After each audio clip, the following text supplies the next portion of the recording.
The Marriage of Heaven and Hell. The Argument. Rintrah roars and shakes his fires in the burdened air. Hungry clouds swag on the deep. Once meek and in a perilous path, the just man kept his course along the vale of death. Roses are planted where thorns grow, and on the barren heath sing the honeybees. Then the perilous path was planted, and a river and a spring on every cliff and tomb, and on the bleached bones red clay brought forth, till the villain left the paths of ease, to walk in perilous paths and drive the just man into barren climes. Now the sneaking serpent walks in mild humility, and the just man rages in the wilds where lions roam. Rintrah roars and shakes his fires in the burdened air. Hungry clouds swag on the deep.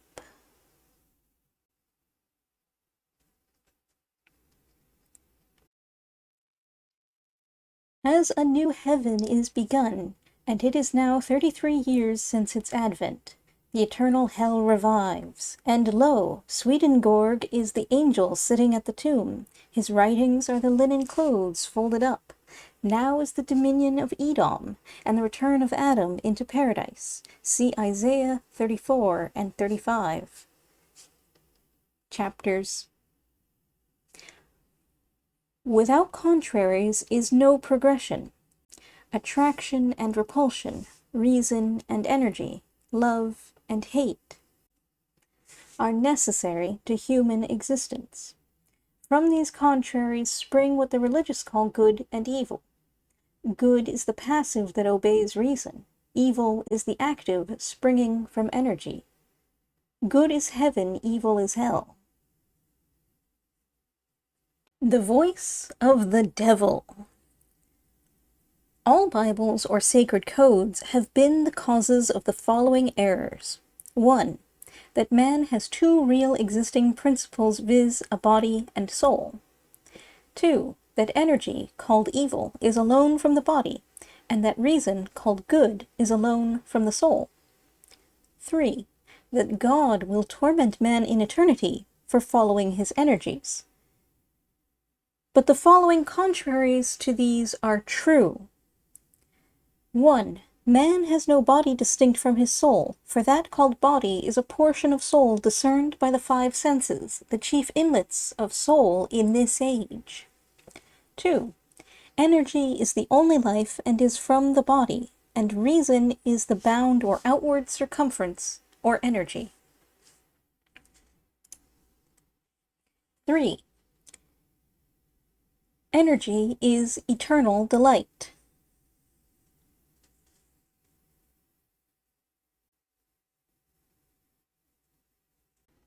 Those who restrain desire do so because theirs is weak enough to be restrained, and the restrainer or reason usurps its place and governs the unwilling. And being restrained, it by degrees becomes passive, till it is only the shadow of desire.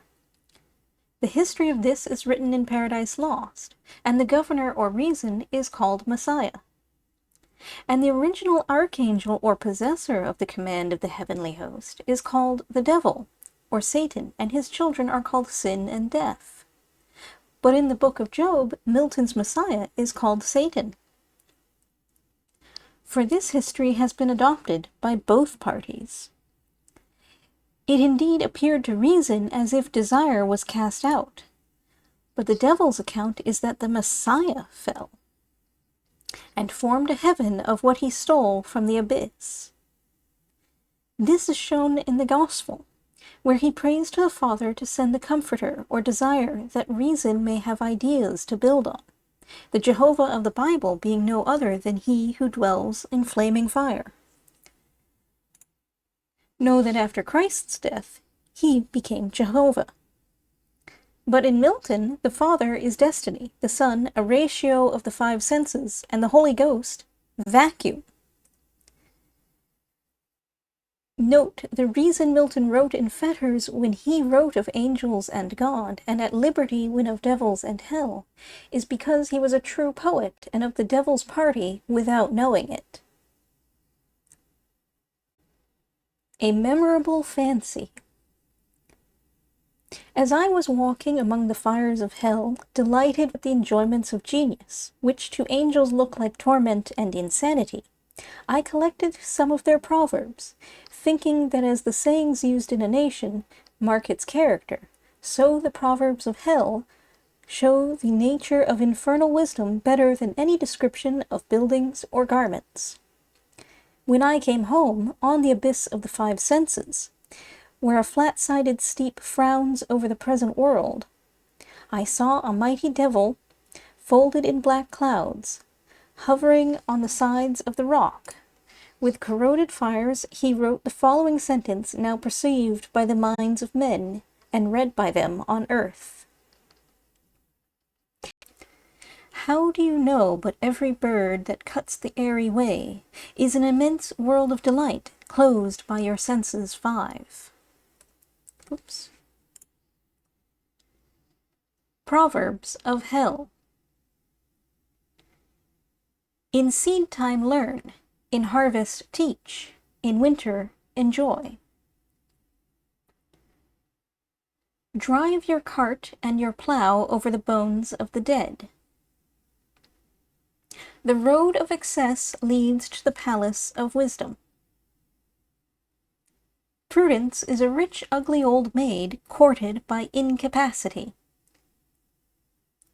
He who desires but acts not breeds pestilence. The cutworm forgives the plough. Dip him in the river who loves water. A fool sees not the same tree that a wise man sees. He whose face gives no light shall never become a star. Eternity is in love with the productions of time. The busy bee has no time for sorrow. The hours of folly are measured by the clock, but of wisdom no clock can measure. All wholesome food is caught without a net or a trap. Bring out number, weight, and measure in a year of dearth. No bird soars too high, if he soars with his own wings. A dead body revenges not injuries. The most sublime act is to set another before you. If the fool would persist in his folly, he would become wise. Folly is the cloak of knavery. Shame is pride's cloak. Proverbs of hell. Prisons are built with stones of law, brothels with bricks of religion. The pride of the peacock is the glory of God. The lust of the goat is the bounty of God. The wrath of the lion is the wisdom of God. The nakedness of woman is the work of God. Excess of sorrow laughs, excess of joy weeps. The roaring of lions, the howling of wolves, the raging of the stormy sea, and the destructive sword are portions of eternity too great for the eye of man. The fox condemns the trap, not himself. Joys impregnate, sorrows bring forth. Let man wear the fell of the lion, woman the fleece of the sheep. The bird a nest, the spider a web, man friendship. The selfish smiling fool and the sullen frowning fool shall be both thought wise, that they may be a rod. What is now proved was once only imagined. The rat, the mouse, the fox, the rabbit watch the roots. The lion, the tiger, the horse, the elephant watch the fruits. The cistern contains, the fountain overflows. One thought fills immensity. Always be ready to speak your mind, and a base man will avoid you. Everything possible to be believed is an image of truth. The eagle never lost so much time as when he submitted to learn of the crow.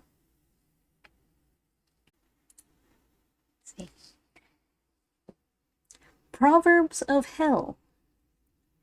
The fox provides for himself, but God provides for the lion. Think in the morning, act in the noon, eat in the evening, sleep in the night. He who has suffered you to impose on him knows you. As the plow follows words, so God rewards prayers. The tigers of wrath are wiser than the horses of instruction. Expect poison from the standing water. You never know what is enough unless you know what is more than enough. Listen to the fool's reproach. It is a kingly title. The eyes of fire, the nostrils of air, the mouth of water, the beard of earth. The weak in courage is strong in cunning. The apple tree never asks the beech how he shall grow, nor the lion, the horse, how he shall take his prey. The thankful receiver bears a plentiful harvest. If others had not been foolish, we should be so. The soul of sweet delight can never be defiled. When thou seest an eagle, thou seest a portion of genius. Lift up thy head. As the caterpillar chooses the fairest leaves to lay her eggs on, so the priest lays his curse on the fairest joys. To create a little flower is the labor of ages. Dam braces, bless relaxes. The best wine is the oldest, the best water the newest. Prayers plow not, praises reap not. Joys laugh not, sorrows weep not. Proverbs of hell. The head sublime, the heart pathos, the genitals beauty, the hands and feet proportion. As the air to a bird or the sea to a fish, so is contempt to the contemptible. The crow wished everything was black, the owl that everything was white. Exuberance is beauty. If the lion was advised by the fox, he would be cunning. Improvement makes straight roads, but the crooked roads without improvement are roads of genius. Sooner murder an infant in its cradle than nurse unacted desires. Where man is not nature is barren. Truth can never be told so as to be understood and not be believed. Enough, or too much. The ancient poets animated all sensible objects with gods or geniuses, calling them by the names and adorning them with the properties of woods, rivers, mountains, lakes, cities, nations, and whatever their enlarged and numerous senses could perceive. And particularly they studied the genius of each city and country, placing it under its mental deity, till a system was formed, which some took advantage of and enslaved the vulgar by attempting to realize or abstract the mental deities from their objects. Thus began priesthood, choosing forms of worship from poetic tales. And at length they pronounced that the gods had ordered such things. Thus men forgot that all deities reside in the human breast.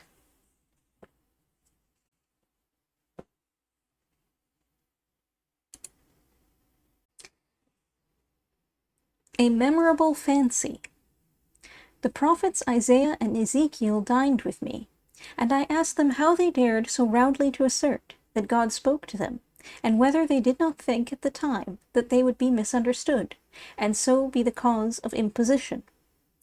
Isaiah answered, I saw no God, nor heard any, in a finite organical perception. But my senses discovered the infinite in everything, and as I was then persuaded, and remain confirmed, that the voice of honest indignation is the voice of God, I cared not for consequences, but wrote. Then I asked, does a firm persuasion that a thing is so make it so? He replied, all poets believe that it does, and in ages of imagination this firm persuasion removed mountains. But many are not capable of a firm persuasion of anything.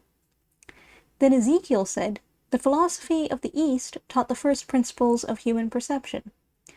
Some nations held one principle for the origin, and some another. We of Israel taught that the poetic genius, as you now call it, was the first principle, and all the others merely derivative, which was the cause of our despising the priests and philosophers of other countries, and prophesying that all gods would at last be proved to originate in ours, and to be the tributaries of the poetic genius.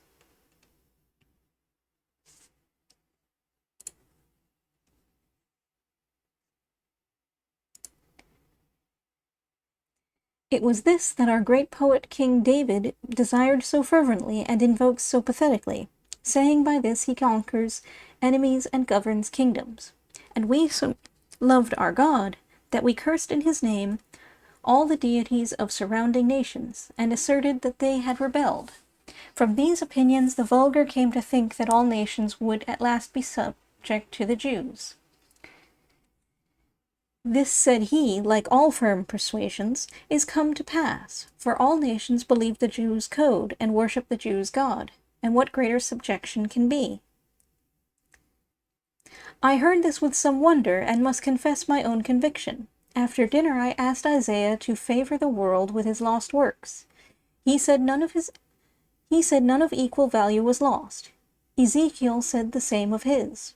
I also asked Isaiah what made him go naked and barefoot 3 years. He answered the same that made our friend Diogenes the Grecian. I then asked Ezekiel why he eat dung and lay so long on his right and left side. He answered, the desire of raising other men into a perception of the infinite. This the North American tribes practice, and is he honest who resists his genius or conscious only for the sake of present ease or gratification? The ancient tradition that the world will be consumed in fire at the end of 6,000 years is true, as I have heard from hell. For the cherub with his flaming sword is hereby commanded to leave his guard at Tree of Life. And when he does, the whole creation will be consumed, and appear infinite and holy, whereas it now appears finite and corrupt. This will come to pass by an improvement of sensual enjoyment. But first the notion that man has a body distinct from his soul is to be expunged. This I shall do by printing in the infernal method, by corrosives, which in hell are salutary and medicinal, melting apparent surfaces away and displaying the infinite which was hid. If the doors of perception were cleansed, everything would appear to man as it is, infinite. For man has closed himself up, till he sees all things through narrow chinks of his cavern. A memorable fancy. I was in a printing house in hell, and saw the method in which knowledge is transmitted from generation to generation. In the first chamber was a dragon man, clearing away the rubbish from a cave's mouth. Within, a number of dragons were hollowing the cave. In the second chamber was a viper, folding round the rock in the cave, and others adorning it with gold, silver, and precious stones. In the third chamber was an eagle with wings and feathers of air. He caused the inside of the cave to be infinite. Around were numbers of eagles like men, who built palaces in the immense cliffs. In the fourth chamber were lions of flaming fire raging around and melting the metals into living fluids. In the fifth chamber were unnamed forms which cast the metals into the expanse. There they were received by men who occupied the sixth chamber. and took the forms of books, and were arranged in libraries.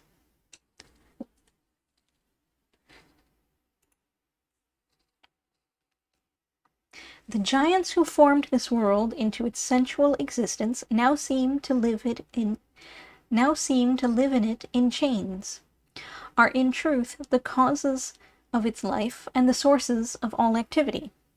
But the chains are the cunning of weak and tame minds, which have power to resist energy, according to the proverb, "The weak in courage is strong in cunning." Thus, one portion of being is the prolific, the other the devouring. The devourer, it seems as if the producer was in his chains, but it is not so. He only takes portions of existence and fancies that the whole. But the prolific would cease to be prolific unless the devourer, as a sea, received the excess of his delights. Some will say, is not God alone the prolific?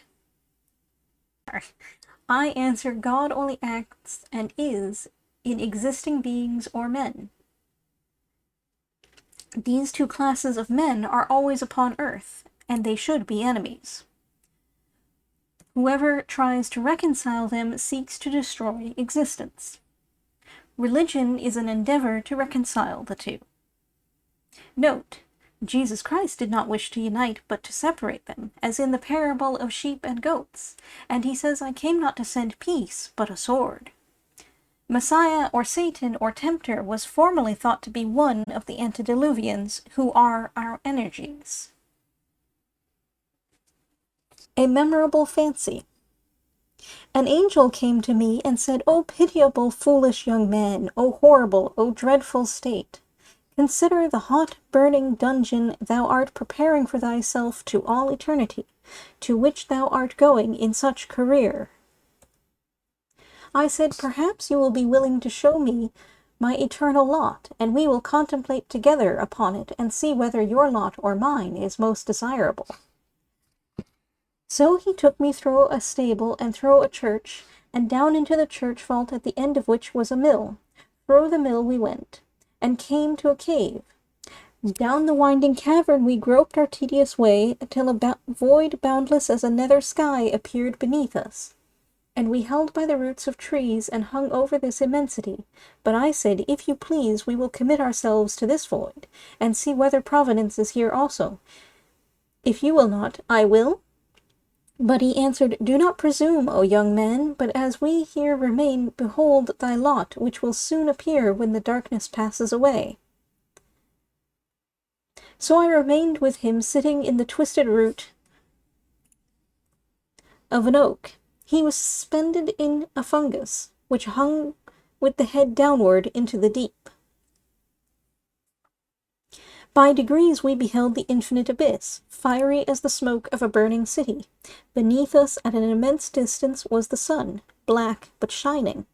Round it were fiery tracks on which revolved vast spiders, crawling after their prey, which flew, or rather swum, in the infinite deep, in the most horrific shapes of animals sprung from corruption, and the air was full of them, and seemed composed of them. These are devils, and are called powers of the air. I now asked my companion which was my eternal lot. He said, "Between the black and white spiders." But now, from between the black and white spiders, a cloud and fire burst and rolled through the deep, blackening all beneath, so that the nether deep grew black as a sea, and rolled with a terrible noise. Beneath us was nothing now to be seen but a black tempest, till looking east between the clouds and the waves, we saw a cataract of blood mixed with fire, and not many stones' throw from us appeared and sunk again the scaly fold of a monstrous serpent. At last, to the east, distant about 3 degrees, appeared a fiery crest above the waves. Slowly it reared like a ridge of golden rocks, till we discovered 2 globes of crimson fire, from which the sea fled away in clouds of smoke. And now we saw it was the head of Leviathan. His forehead was divided into streaks of green and purple like those on a tiger's forehead. Soon we saw his mouth and red gills hang just above the raging foam tinging the black deep with beams of blood, advancing toward us with all the fury of a spiritual existence.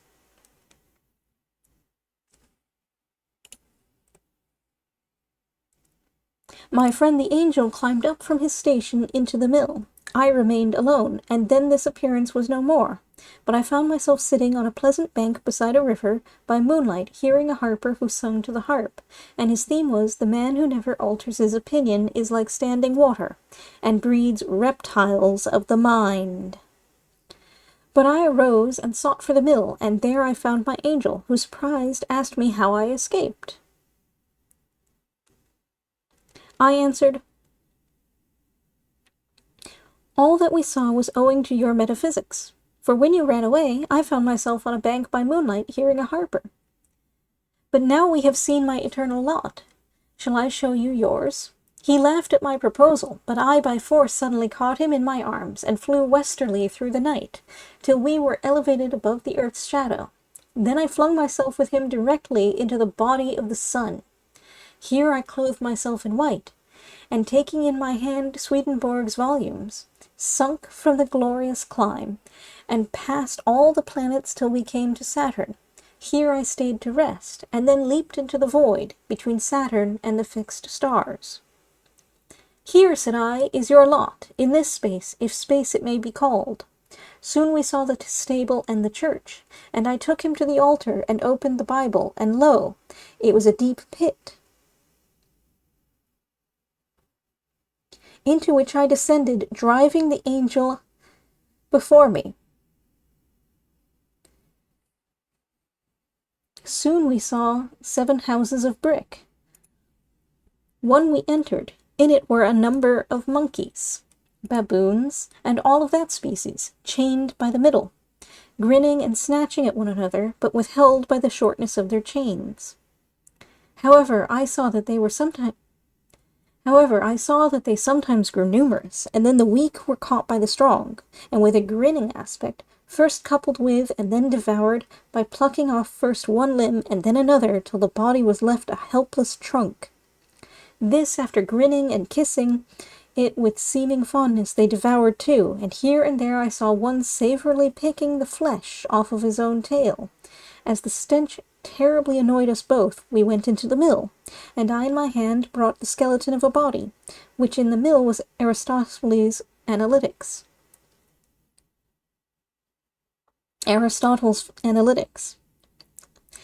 So the angel said, "Thy fantasy has imposed upon me, and thou oughtest to be ashamed." I answered, "We impose on one another, and it is but lost time to converse with you whose works are only analytics." I have always found that angels have the vanity to speak of themselves as the only wise. This they do with a confident insolence, sprouting from systematic reasoning. Thus Swedenborg boasts that what he writes is new, though it is only the contents or index of already published books. A man carried a monkey about for a show, and because he was a little wiser than the monkey, grew vain, and conceived himself as much wiser than 7 men. It is so with Swedenborg. He shows the folly of churches and exposes hypocrites, till he imagines that all are religious, and himself the single one on earth that ever broke a net. Now hear a plain fact. Swedenborg has not written one new truth. Now hear another. He has written all the old falsehoods. And now hear the reason. He conversed with angels, who are all religious, and conversed not with devils, who all hate religion, for he was incapable through his conceited notions. Thus Swedenborg's writings are a recapitulation of all superficial opinions, and an analysis of the more sublime, but no further. Have now another plain fact.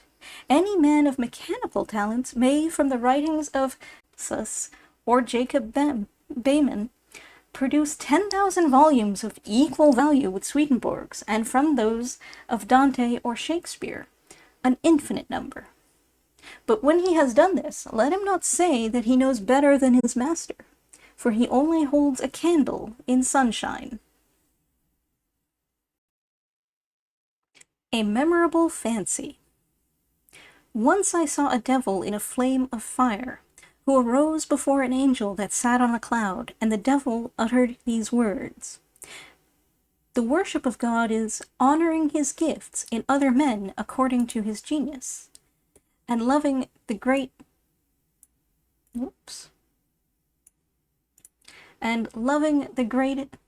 men best.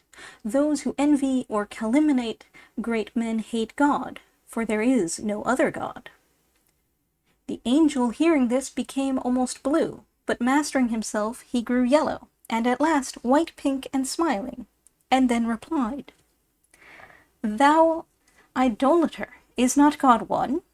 And is he not visible in Jesus Christ? And has not Jesus Christ given his sanction to the law, often commandments? And are not all other men fools, sinners, and nothings?"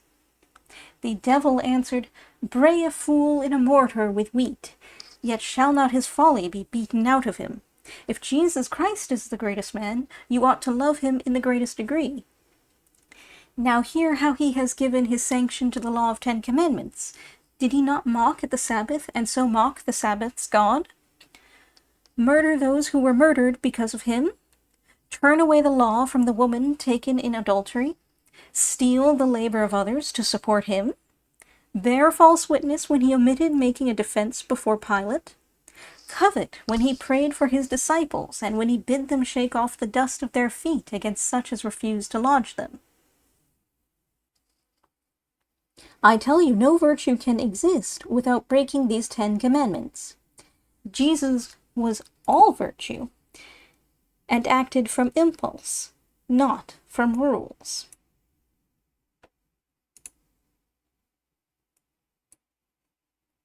Oops.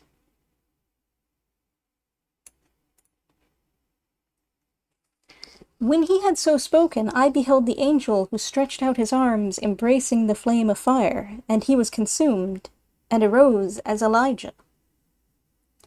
Note, this angel, who has now become a devil, is my particular friend. We often read the Bible together, in its infernal or diabolical sense, which the world shall have if they behave well. I have also the Bible of hell, which the world shall have whether they will or no. One law for the lion and ox is oppression. A Song of Liberty. 1. The eternal female groaned, it was heard over all the earth. 2. Albion's coast is sick silent, the American meadows faint. 3. Shadows of prophecy shiver along by the lakes and the rivers and mutter across the ocean. France, rend down thy dungeon. 4. Golden Spain burst the barriers of old Rome. 5. Cast thy keys, O Rome, into the deep downfalling, even to eternity downfalling.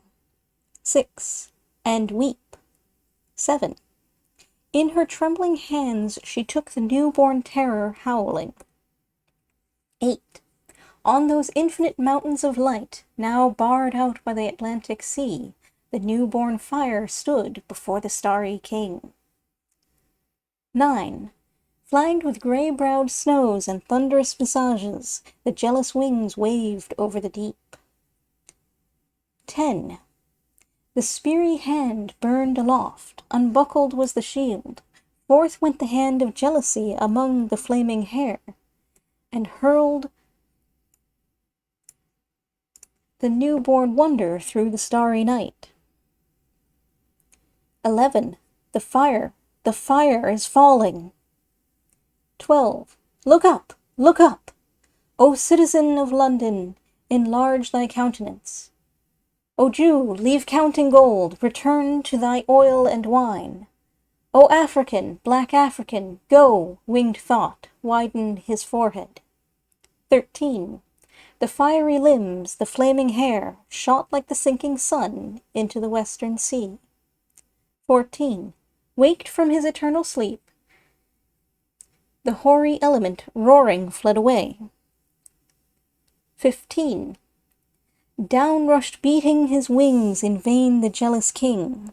His grey-browed counsellors, thunderous warriors, curled veterans, among helms and shields and chariots, horses, elephants, banners, castles, slings, and rocks. 16. Falling, rushing, ruining, buried in the ruins, on Urthona's dens. 17. All night beneath the ruins, then their sullen flames faded emerge round the gloomy king. 18. With thunder and fire, leading his starry hosts through the waste wilderness, he promulgates his 10 commands, glancing his beamy eyelids over the deep in dark dismay. 19. Where the sun of fire in his eastern cloud, while the morning plumes her golden breast. 20. Spurning the clouds written with curses, stamps the stony law to dust, loosing the eternal horses from the dens of night, crying, "Empire is no more, and now the lion and wolf shall cease." Chorus. Let the priests of the Raven of Dawn, no longer in deadly black, with hoarse note curse the sons of joy, nor his accepted brethren, whom tyrant he calls free, lay the bound or build the roof, nor pale religious lechery call that virginity that wishes but acts not. For everything that lives is holy,